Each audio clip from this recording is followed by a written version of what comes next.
Hello, everybody. Good to Hello, see you. Good to see happy you. Thursday to To you. everyone. Um, that's our Right. little friend. Right. Our little friend. Who's waking up another friend? But we're gonna ignore our little All friends. right. They're a little busy. It's been storming, so they're hanging out with us on the inside. But happy Thursday to each of you. Welcome to Pillow Talk Time, and we're talking about budgets. Talking about budgets. Talking about budgets. I mean, we've been talking about coming into agreement and what's been holding a marriage back as we've been spending this time on. And last week we gave you some powerful tools that will help your marriage grow, help your marriage develop in the area of solving the money problem. But this week we're going to kind of give you some nuts and bolts. Now we're gonna, like we tell people all the time, when we get together, when we put together our marriage seminars and different things, when we put these things together, everything that we always tell you guys is a blueprint, right? I remember we had our home built here where we live here in Georgia, and we had our home built. Um, they gave us a blueprint of how the home should look, right? Mm-hmm. But then my wife took that blueprint and she said, "Well, I like this, I would like that, I want this moved around here, I want that moved around there." You have to take the blueprint that we're giving you, okay, and you have to apply it to what you like, what works Mm-hmm. for you, what works for your marriage, what works for your home, what works for your life. When you there are certain principles in a marriage. It's this is the law. Okay, this is the law, and one of the laws of marriage is agreement. Okay, so you Wow. have to sit down and you have to come into the law of agreement. You have to say, okay, we got an issue, we got a problem, we got to fix this, we Yeah. got to fix this You money got to thing. get on the same page. Right, There's power when you come together. That's why doing a budget is so important. right. And my husband Should said, I have my hat on? sit down. It's up to you. Talking about sit down and come together. I know that there are many tools, and sometimes you might, everybody's putting information in this tool and you just share it, whatever the case may be. Right. But you got to make sure that you're on the same The page. same page when it comes to money, and that's one of the laws, and that's the law of agreement. We coming into an agreement and say, hey, we need to that we can't keep doing the same thing. I'm gonna talk about that a little bit tonight. We need to come into agreement. Now you listen to these principles. We're going to Mm-hmm. give you some principles that you need to listen to. Then you take these principles and then you apply them to your situation. It may not look like what Kim and I did. It may not look like what A, person B did, but the law that will bring you the victory is the law of agreement. Yeah. Us coming in, looking at the same thing, and coming into agreement. So that's what we've been talking about. And the reason we're using the scripture of agreement, because the Bible says, where there's two coming together, touching anything. Listen to that word, anything. The Bible says it shall be done. It said will be done. It said it shall be done. So if you want to change your financial situation, if you want to change the financial landscape of your family, it's sitting down, coming into agreement. So last week we closed out with a powerful statement. We said, here's the balance that you should have when it comes to your money. Number one, you should save some of it, you should give some of it, and you should spend some of it. Okay. Mm-hmm. And that's what we're going to pick up at today, because when we closed out, we never told you how much you should save, how much you should give, and how much you should spend.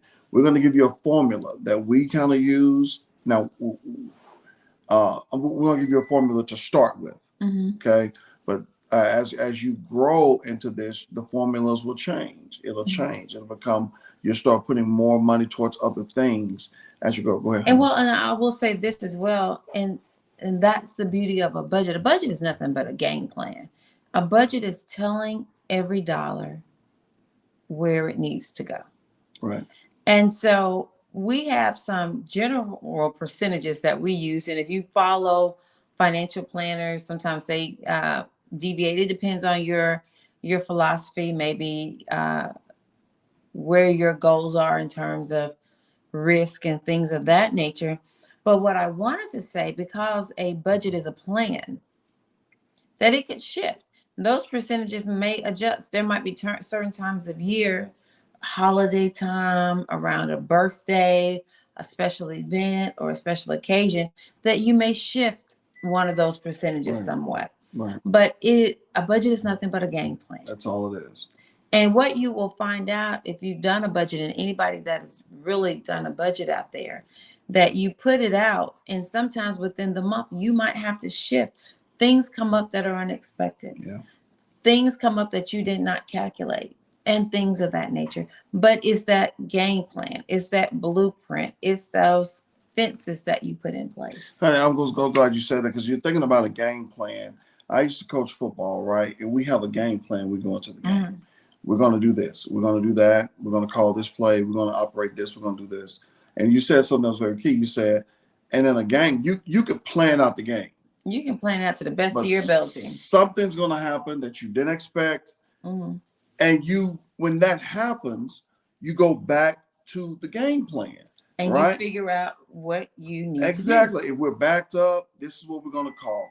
If we need a big play, this is what we're going to call. If we're from behind, this is what we're going to do. It's the same thing in your finances. Well, that's what the game plan does. And let me add this because there might be some young couples out there, new couples, newly married, or whatever the case may be. And usually in a relationship, you have one person that is stronger with as it relates to the financials, so the numbers. And I want to encourage you. I just felt don't get discouraged. Right. Because when you're first starting out with a budget, you're still trying to figure out things.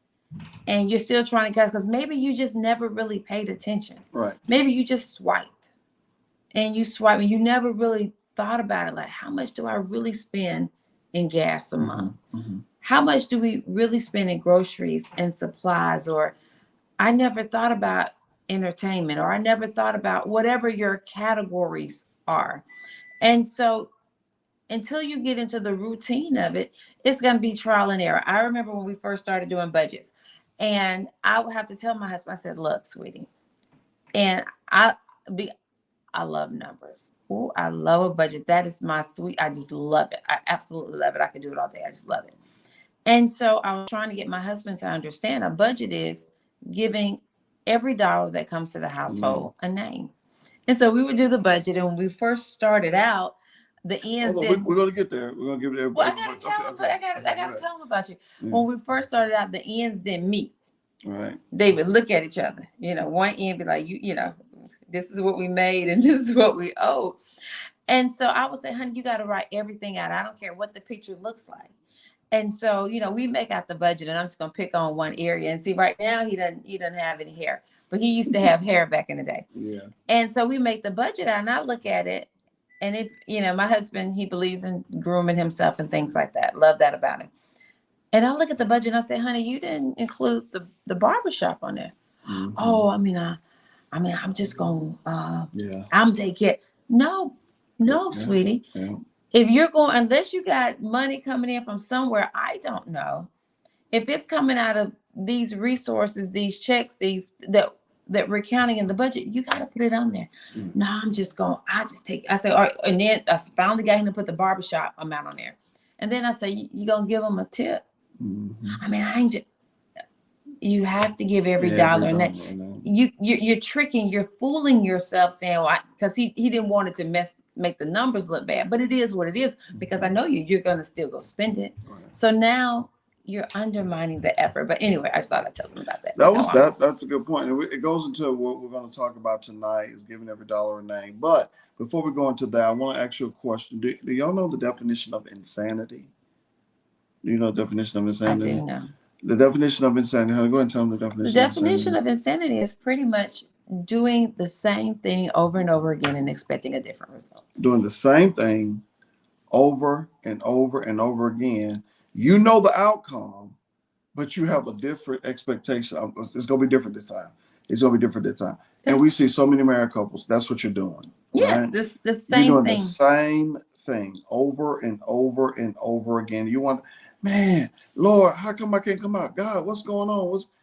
You haven't changed anything. Mm-hmm. You're doing the same thing over and over and over again, and you're expecting something different to happen. Completely different. And it's never going to happen. Can I give them another example? So I'm telling on us. I'm making fun of us. So we preach out of our pain. So let me tell you. So early on in our relationship, in our marriage, when we would do a budget, again, the ends didn't meet.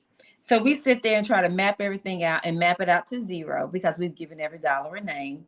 So much is going to savings, whatever the case. But back then we didn't really send anything to savings. And we got a little notepad, we were racing, trying to make it work. And we would sit there and put groceries down. Now you can look at us, we eat. Yeah. We eat. And to make it map out, groceries be like $10 a month. Knowing good enough well. Yeah. We was gonna eat. And so we was just lying to ourselves. Insane. We did this on a piece of paper so we could say we did it, but we were lying to ourselves. So it's just insanity until we was like, you know what? We not gonna live off of $10 a month groceries. Right. We're just not gonna do it. It's not gonna happen. So one of the first things you got to understand about this thing, now guys, listen, now this is gonna sound real old school. It's gonna sound real old school, but what you're doing is not working. What you're doing is not working. Okay. So you got to do something different. You got to change the course. And the first thing I would tell couples to change is, number one, you can't be married and use roommate principles. You cannot be married in agreement and together, but you're using roommate principles. I had a roommate when I was in college. Did you have a roommate when you was in college? I did. You didn't? I'm talking like when you went to your apartment. You didn't have a roommate, I didn't do apartment roommates. Yeah, well, I had a roommate when I was in college, right? I remember, Fred, we moved into an apartment together, right? And and in that apartment, okay, we would say, you pay the water bill, I pay the power bill, you pay this bill, I pay the bill.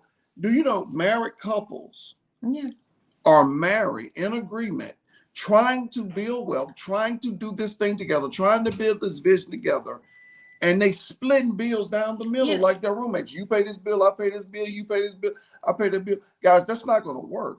In a marriage now, in a marriage, that's not going to work. You're going to have to change your mindset about money. You're going to have to change your mindset. You have to change your mindset. So what do you mean by changing your mindset about money? It's no more his money, her money. You got to change your wording. And it has to be, these are our bills. This is our money. You got to change your mindset. You cannot use the same words that you were using that you would use with a roommate. My roommate, Corey brought his money to the table. Corey, you use your money, you pay that. I bring my money to the table. I'm going to bring my money to the table. I'm going to pay this. And that's what we're doing in marriage. Go ahead, honey. Well, and that's the reason it's so important. We talked about this in another session. Before you getting married, because you guys got to talk about things, because I know that people come from different situations. Right. Some people are coming into, and people like different terminologies. I'm just going to say a blended family. People like different terminologies. You might have had children before you married your current spouse, or whatever the case may be. You might have been in an abusive relationship where you're like, I have to have control, whatever the case may be. But you got to talk about it. Yeah. So you guys can figure out, what does that look like for us that we are building together? Exactly. What does it look like for us? Sometimes, and I don't know, like I said, people come from different situations. Somebody might have to pay child support or this or that. What does it look like for us? Right. We gotta talk about it so that we are on the same page, working on the same goals, the same dreams. We're a team. We're in this thing together. Because let me say one other thing. So you got to talk about it, because people bring different dynamics to the table. That's the first thing. The second thing is, in a marriage, it should be us together. And one of the challenges with that roommate mentality, besides from just, not working together, is, and I've heard couples say, well, my stuff is paid, and you got one spouse that's stressed out and the other one that's not. Huh? Right. His problem should be my, I don't have no student loan debt. No, you're no more two. You became one flesh. You became one. Her problem is your problem, and your problem is her problem. Guys, that's the only way you're going to move the debt. You have to come into agreement to move the debt out of your way. You cannot approach this situation separately. You gotta approach it together. Why? Because I'm preaching now, one can chase 1,000, but when you come into agreement, listen to that. If you would think in the natural, the scripture says one can chase 1,000, but two, 10,000, right?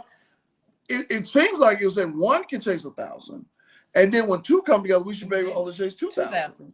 But that's not what the scripture is saying. It said when one can chase 1,000, but when both of y'all coming together, you kick it into overdrive. You kick it into overdrive. That's the only way the debt, the situation is going to change. It's not going to change being roommates. It's not going to be changed. Well, I'm going to do this with my check and then you do that with your check. I'm going to do this with my money. It's not going to change. And listen. Kim and I understand that we're not called to everybody. We understand that and we are cool with that. But what I'm trying to tell you is that you have been trying it your way. And your way has and you're worked. Broke. You have been trying it your way and you're struggling. You have been trying it your way. How do you know? Now, Kim and I'm going to tell you how my wife said you got to sit down and talk about it. We never had a problem with bringing the money together. We never had a problem with that. Kim would bring her money to the table. I bring my money to the table. Here's what our problem was. See, now my next point is you got to sit down and talk and figure out now which one of us is good with numbers. And you just got to be honest. Listen, if you know you made C's in math, chances are you're not good with money. I mean, well, that's kind of bad. I shouldn't say that.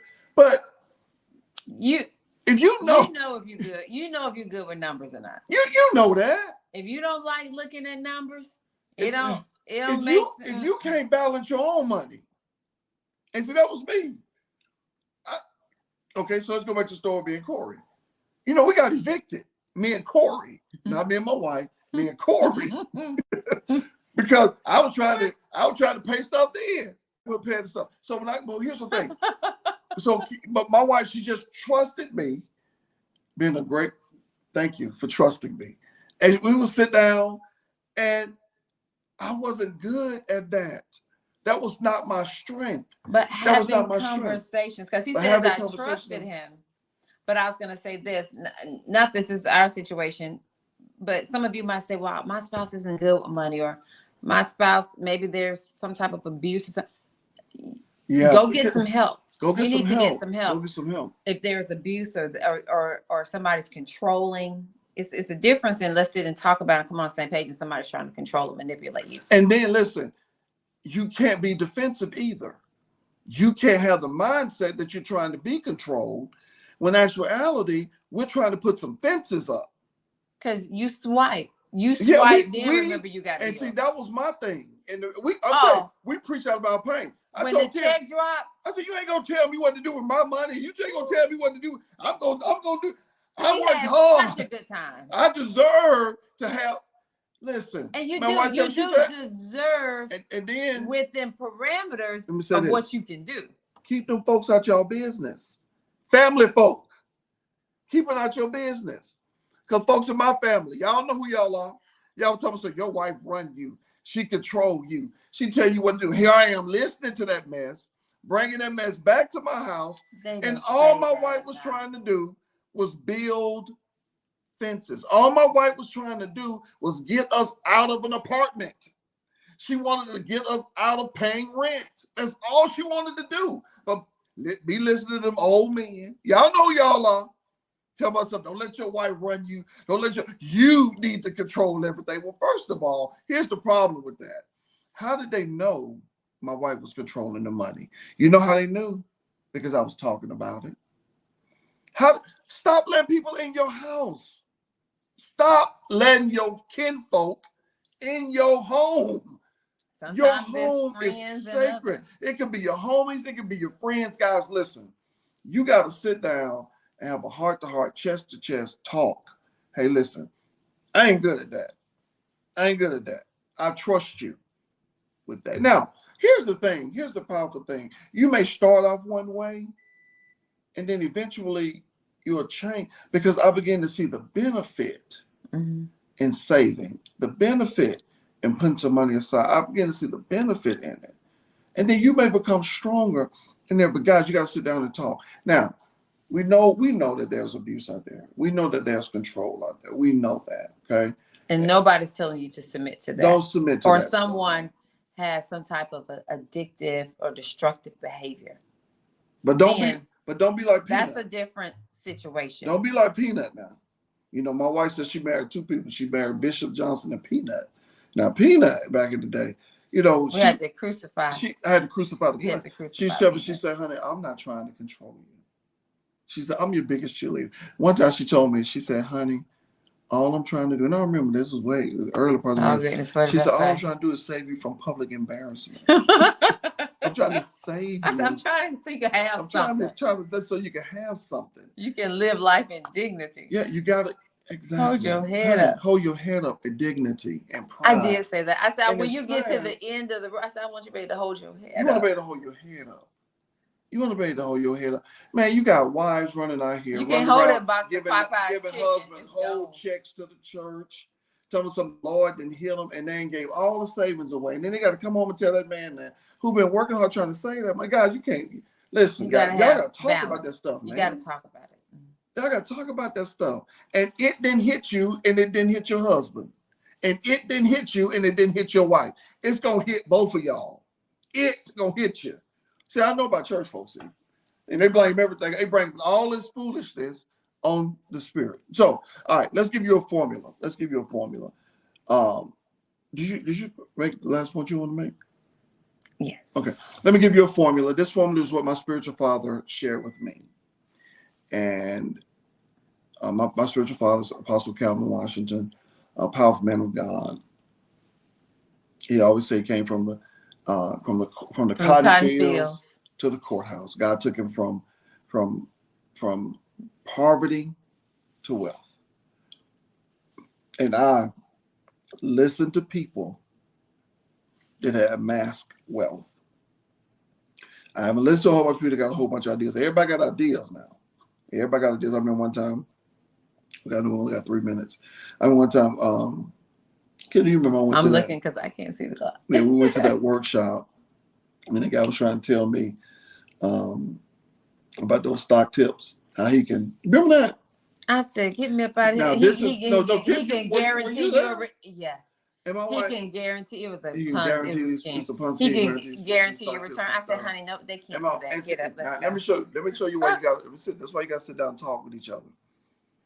I didn't even know that was against the law. Kim told me, she said, he was finna sign up. She said, that's against the law. You can't do that. You're not. God, you got to talk about money. You got to talk. All right, so here's the formula my spiritual father shared with me. We won't be able to go into all of the depth of it today.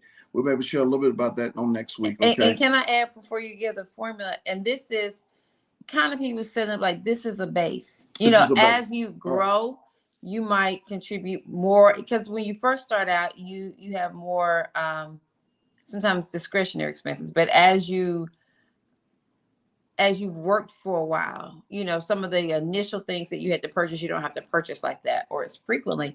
So you might be able to contribute more to savings and contribute a higher percentage to giving. And I wanted to share something with you, and this is on camera. This is my wife's first time hearing this. I had a speaker to come to my class on yesterday, and she talked about how when she first moved to the country, she became a millionaire. And she shared something with me I want to share with you. But she was saying you should put 25%. Now, I never heard of this before. No. It was 15 and 10. That was hers at 15. Remember I talked about the 80-20 rule? Mm-hmm. And so she was talking about 25% of your money should go towards investing. I had never heard of that before. But you got to start somewhere. You got to start somewhere. Anyway, so here's the formula my spiritual father shared with me. And I'm going to share with you. As a starting place. Now, we told you, save some, give some, spend some. He showed us those 3 things. He said, save some of it, give some of it, spend some of it. Those are 3 things you should do. So how much should you save? He told us, he said, you should aim to save. Now, you heard the word aim. You should aim to save 20% of your income. Now, whether that's off the gross or whether that's off the net, you have to figure that part out or where you are. Do I want to save 20% of the gross, 20% of the net? Now, I believe saving 20% of the gross because it's your money. It's yours. It's your money, man. And you don't need to be taking all this time away from your children, all this time away from your family, and don't have no savings. You need to have at least 20%. You need to have some cushion of your income saved. Now, he said that is an aim. You may not start there, but save something. Save something. Don't give it all away. Don't give all your money away. Save something. Number two. Or don't spend it all away. Number two, give 10% of your income, whether it's off the gross or whether it's off the net. Now, you're going to probably give more than that. That's fine. But we're just showing you as a base. Now, here's another thing. Oh, man, we're way over, Cam. It's 26 minutes. Oh, well, let's get ready. Come on, give me your last point. Okay, but I want to talk about this giving, this 10%, because, see, some people are not at the point where they can give 10%, but I may talk about that next week. Yeah. How you can work towards that. You know what I'm saying? You can work towards it because God is graceful. Mm-hmm. You can work towards that. So your budget should start at 70%. That's where you should start your budget. You should look at all after you taking you off the top, your 20%, put that in saving. Now, saving that 20% of savings should be saving and investing. That's what the lady was saying. Mm-hmm. Savings and investing should be in that 20%. And then 10% towards, Now, 70% is for the remainder. The remainder. From housing, cars, groceries, that out of that 70%. Insurance. And that's a lot of money. Vacations, whatever the case may be. Your barbershop. Your barbershop. I ain't know 70%. I ain't know the barbershop. Your snack money, whatever the case may be. And you know what, Kim, when we started on this, we used to use the envelope system. You remember the envelope? Mm-hmm. So we used to have a whole bunch of envelopes. Oh man, I tell you, my wife used to give me my haircut money, and she'd give me like a $100 bill. And that's when I had hair, right? So $100 bill for the whole month. I learned very very quickly. Don't give him the whole envelope for the month. Well, here's the deal. We've been in education for so long, so we've always been used to getting paid. Yeah, but he can at the end of the month. He can get the whole month. So she gave me because people said $100 for a man haircut. Well, that's for 4 weeks, 20, 40, 60, 80. If you give them a $5 tip every time you go, mm-hmm. 25, 50, 75, 100. That's $100, mm-hmm. right? It was so hard for me to get that barbershop. That man $100. He come back after the first week, and then we got to wrap up. So he come back after the first week, and I'll be like, okay, give me back your envelope. I'm gonna put it aside for it. And I'm like, your envelope is empty. Oh, I stopped by Krispy Kreme. I said, okay. And then I ran out of haircut money. So then she started saying, listen, 25. And then he'd be like, let me get some of that grocery money. I'm like, see, 25. Yeah. That ain't what we said. But now you got Cash App. You can move stuff to your Cash App now. That's a help. That kind of stuff. But the principle still applies. The principle still applies, guys. Save some, give some, spend some. Try to save 20%, give 10%. Start your budget at 70%. We'll talk about next week everything that should go into that budget, and then we'll also talk about how to get to that 20%. Because sometimes you're not going to start off at 20%. That's tough. I understand it because we tried it. And maybe some people can. Some people can now. But everybody. Some of y'all are some ballers, baby. But that might not be everybody's story. But all right, guys, thank you so much for joining us this week. Have a good, great, wonderful, outstanding, and phenomenal week. And we'll see you on next week. God bless.